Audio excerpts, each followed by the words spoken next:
आइए आज चलते हैं। आज का टॉपिक है विभक्त या विभाजिता के नियम। तो जानते ही गणित में कुल कितने अंक होते हैं।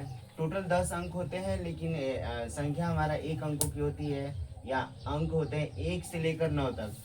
ये हम लोग देखेंगे कि 2 से कौन संख्या कटेगी, 1 से, 3 से, 4 से, 5 से, 6 से, 7, 8, 9। माने ये कौन कौन सी संख्या माने 9 से कट जाएगी। हम तुरंत कैसे ये पहचानेंगे कि ये संख्या 2 से कटने वाली है कि नहीं, 3 से कटने वाली है कि नहीं, 4 से कि 5 से, 6, 7, 8, 9। तो आइए हम लोग एक एक संख्या के बारे में जानते हैं और इसका ट्रिक होता है।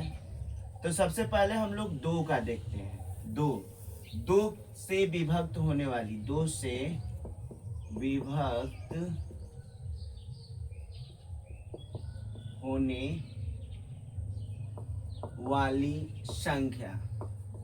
वाली संख्या, 2 से विभक्त होने वाली संख्या वो होती है जी, कोई भी संख्या हो। अब कोई भी संख्या का इकाई अंक शून्य या सम संख्या हो, इकाई अंक शून्य या सम संख्या हो। जैसे में हम कोई संख्या ले रहे हैं 4, 6, 8, 5, 0, और एक संख्या ले रहे हैं 4, 3, 2, 5 और ये 4।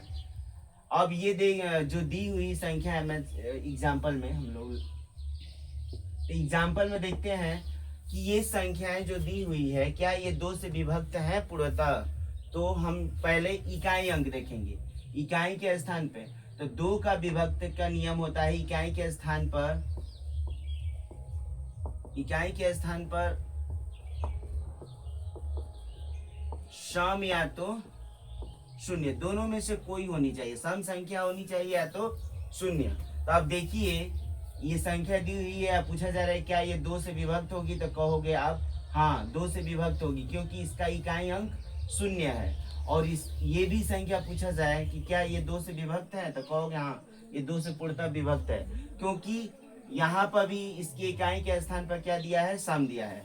तो कहने का मतलब है 2 का नियम होता है कोई भी संख्या हो, इकाई का स्थान क्या हो, सम संख्या होनी चाहिए या तो शून्य होनी चाहिए, जो कि दोनों में, एक में दिया है सम संख्या, एक में दिया है शून्य।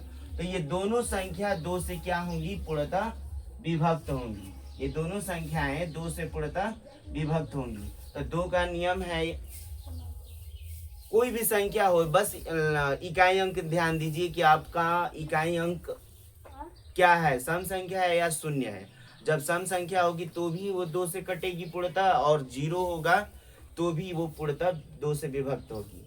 तो आइए अब हम लोग 2 का तो हो गया।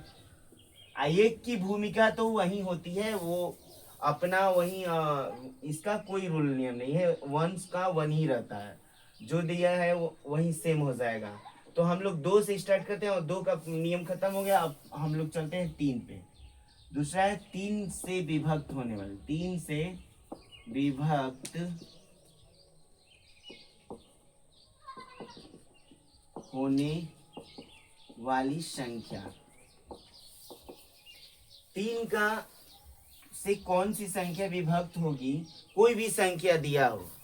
3 का नियम है विभाजिता का नियम कि कोई भी संख्या दिया हो, अब उसके अंकों को आपस में क्या करिए, जोड़िए। जो संख्या दिया है उसके अंकों को आपस में जोड़िए, और जोड़ने पर वो संख्या जब 3 से विभक्त हो जा रही है तो वो संख्या पूर्णतः विभक्त होगी 3 से। अन्यथा अगर जोड़ने पर वो संख्या 3 से विभक्त नहीं हो रही है तो वो संख्या 3 से विभक्त नहीं होगी। तो देखते हैं, कोई संख्या ले रहे हैं हम लोग 4, 5, 6, 7, 8 और 9। ये देख रहे हैं क्या ये संख्या 3 से पूर्णतः विभक्त है भाग देने पर। तो अब हम लोग चेक करेंगे क्या ये तितली के 9, ऐसे हम जोड़ेंगे या तो 3 से इसको काटते जाइए, तो 3 से ये कट ही जाएगा तितली के 9। अब ये बताइए ये इसमें 8 7 क्या हो जाएगा, 15। 15 को भी 3 से काटेंगे, खत्म हो गया, 3 5 15। फिर उसके बाद 6 भी कट जाएगा, 3 दूना 6, और फिर 5 4 9, यानी 9 भी 3 से कट जाएगा। यानी ये आप देख रहे हैं कि ये सभी संख्याएं अंकों को जोड़ा जा रहा है। यहाँ 3 से एक एक अंक को हम जोड़कर भाग दे रहे हैं, तो जोड़ने पर जो पूरी संख्या है वो 3 से विभक्त हो जा रही है, यानी संख्या भी क्या हो जाएगी, 3 से पूरी तरह विभाजित हो जाएगी। तो जैसे हम कह रहे हैं यहाँ पर जैसे मैं यहाँ ये संख्या ले रहा हूँ, 3 से भाग दे रहा हूँ, देखिए आप लोग 3 से भाग दिया जा रहा है, तो तितली के 9 खत्म। 8 7 15 को काटोगे तो 3 5 15, 6 को 3 दूना 6, फिर 5 4 9 को जोड़ोगे तो ये भी तितली के 9, 3 बार में कट गया। यानी जब ये इसके अंकों का जब जोड़ा जा रहा है आपस में, तो अंक जब 3 से कट जा रहे हैं तो ये यानी ये कहने का मतलब है मेरा कि ये अंकों को आपस में जोड़िए, और जोड़ने के बाद अगर 3 से पूरी पूरी ये विभाजित हो जा रही है तो ये संख्या भी 3 से क्या होगी, विभाजित होगी। जैसे हम छोटी संख्या ले रहे हैं, देखिए जैसे 4 3 2, अब ये क्या ये 3 से पूर्णतः विभक्त है, तो हम देखेंगे 4 और 3 7 और 7 2 9, यानी 9 को 3 से भाग देंगे तो तितली के 9, 3 बार में कट जाए, तो ये संख्या भी आपसे यही है, माने यही कहने का मतलब ये संख्या पूरी 3 से विभक्त होगी, यानी ये पूरा पूरा कट जाएगा। और एक आध एग्जांपल देखिए, जैसे 4 5 और 8 हो गया। अब हम लोग देखेंगे क्या ये 3 से पूर्णतः विभक्त है, तो 4 5 9, 9 तो पूरा पूरा कट गया, क्या 8 से बचा, क्या 8 कटेगा, 8 नहीं कटेगा 3 से, तो ये 458 भी 3 की विभाज्यता नहीं है, क्योंकि जब शेष बच गया तो आपका ये 3 से विभाजित नहीं होगा।